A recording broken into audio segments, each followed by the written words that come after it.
The Egmore Museum is home to a remarkable collection of stone sculptures. Carved over 2,000 years ago, the Amaravati sculptures are the earliest examples of Buddhist art in the whole world. Lend a ear to their stories and you'll experience history like never before. In an adjoining bay, 1,500-year-old inscriptions hold clues to how languages evolved.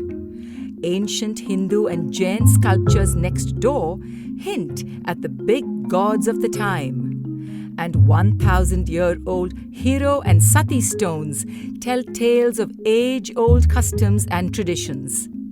Explore all this and more on this tour of the stone sculpture galleries of the Egmore Museum.